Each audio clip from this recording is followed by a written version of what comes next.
Okay, it's question and answer time for today. Anybody have a question? Yeah. How does a comic recover after having a bad show?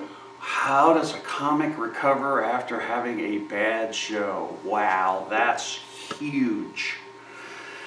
It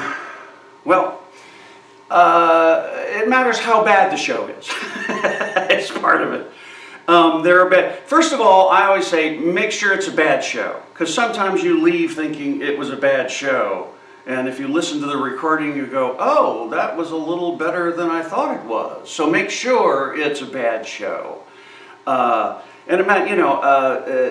found that the shows I felt worse about wasn't the lack of laughter, but it was when the audience got mad at me or told me to get off stage or something, where I was just, I kept digging a deeper and deeper hole for myself and all. So once you're convinced it is a bad show, it's a bad show. What I find is the thing to avoid, the thing we're trying to solve with what I'm trying to talk, is isolating yourself, going home and beating the shit out of yourself. That's what you want to avoid, because you'll go home and you only have the information you have inside your head. And you sit there and browbeat and beat yourself until oh, I'm not going to do this anymore. I'm not going to do that. Oh God, this is just so terrible. And if you get into that, man, you're really in trouble, because it's hard to get out of that to get the courage to come back and do another show. So the first thing you have to do is understand, to avoid that, is the distinction I make is, are you doing a show and the result that you get? First of all, take responsibility. And try to be honest. This is the show. It was a 3, it was a 2, it was a 7, rather than, it's always a 0. And look at the show. There's 2 ways to look at a show. You can look at it, a bad show, as an opportunity for feedback or failure. And if you're going, oh, I failed, that starts right there and all about, and it's hard to get back and go do it again, etc. It's hard to go back to that club because you've been humiliated, embarrassed. You don't want to be embarrassed in front of those comics again. Okay, but that's where you need to get back to, etc. Okay, but if you look at it as feedback, you start going, okay, I'm going to get feedback. Now the question is, do you have the bravery to get feedback? It's about bravery. It's about courage. And what my wife Gayla Johnson says, that one of her tricks was, stay at the show. Most people get embarrassed and leave. Oh, go home. That starts right on the ride home. Okay, she stays at the show. Okay, and then of course no one talks to you because they're embarrassed for you. Okay, and you have to get past that too and still have the bravery. Okay, so the first thing you do, if you know a couple of the comics, come over and go, hey, and they'll usually go, hey, nice show, that meant terrible show. And he talks, wow, what do I do? How do I handle this, right? And then at least now you're going to get feedback, okay? Instead of go home with failure, now you get feedback. And I always found other comics go, man, I'm sorry, that was a tough show, The answer is get up on stage tomorrow night and do it again. We all have bad shows. I've had shows as bad or worse than that one, and we've all had them. Get back up. Go into a club tomorrow or the next day and get right back in there and do it. It doesn't matter if the show goes good or the show goes bad. It's about you persisting to learn to do this. Because for me, it's not learning to becoming a stand-up comedian. If you're intelligent and you have the kind of drive to go and do it, a bad show is not about talent or intelligence or nothing about your personality. Right? It's that you don't know what you're doing yet. And how do you get better? Feedback. How do you get the feedback? Okay, so Gayla would go to people at the comics, go, hey, got any suggestions? Ask them, because they're not going to give it to you. They're embarrassed for you and don't want to make it worse by talking to you. Then if you really have the courage, wait around for the audience and talk to them. And they might actually say something that'll really say, oh, you know, after you did that you said that one joke, I really just didn't like you after that.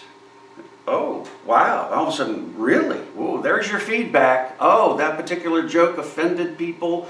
Now you can continue to do that joke, but now you know it possibly could offend people or turn the audience on you, or, et cetera, et cetera. So so to keep you out of this, get the feedback. I get my students all the time call me after really bad shows.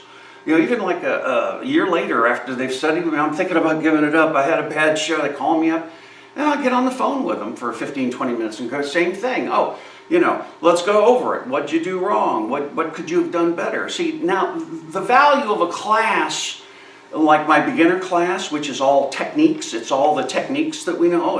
Maybe that wasn't a joke. I got to go back and look at my joke structure.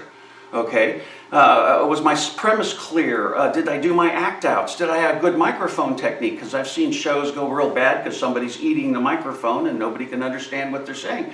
There's so many moving parts in the audience and in your performance. There's all these little technical things that go wrong, little things that can screw up a show that are so easy to solve once you get feedback from somebody. And I'm good at that because I've got all this technique laid out. Oh, you were memorizing your words, so you weren't present with the audience. And I can work with people and solve that with them like any coach should. But you have to have the techniques first to actually have some answers. Back in my day, what I would do is after a show, a horrible one, I'd go to a restaurant or something, get a cup of coffee and just sit there and go, literally would go, okay. And I'd listen to the show, make sure it was a bad show. And then I'd go, stop it and go, okay, I messed up there. Now, how can I handle that next time? Essentially creating my own techniques. Does that make sense? That's what I was doing. I go to the next one. Here's 3 things I could do.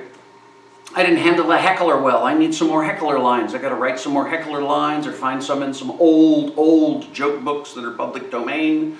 I got to figure that. And I go over everything with it, okay? And then I'd go, okay, I just did, I've got all that clear. Now I got to drop it. And then I would ask myself, I go through 2 things. First of all, pat myself on the back because being a comedian is a noble thing to do. It does not matter if you succeed or fail. Your intent to get up and make people laugh and take that psychological risk of complete failure, just doing that act, is an act of courage that people need to be patted on the back for. That's why outside help you took the shot. You got up there. You're braver than 99.9% of the world's population just to do that. And then I would say to myself, I would go, okay, when I went in there tonight, did I do the best I could? Did I give it my all? And the answer for me was always, yeah, I went in, I worked on the show, I did my best, and I failed. I did a bad show, but I'm going to go back because I want to be a comedian, and also, I can't do any better than my best. All I can do is improve upon what I worked on. And then I would also, like Gayla said, call up my comedian friends and say, what did you do when this happened? How did you handle it? I got a lot of comedian friends or whatever. And so through those processes, but the big thing I think that needs to be solved, and however you solve it, is to not isolate yourself so that you can go into this until you talk yourself into such a dark place that you don't want to ever do stand-up again. You need to get outside feedback for solutions of how you can make things better, how you can improve. As long as there's a positive goal of something to work towards, I found that at least with my students, they'll always get back up and try again. And the idea is it's either failure or feedback, and I'm telling you, choose feedback.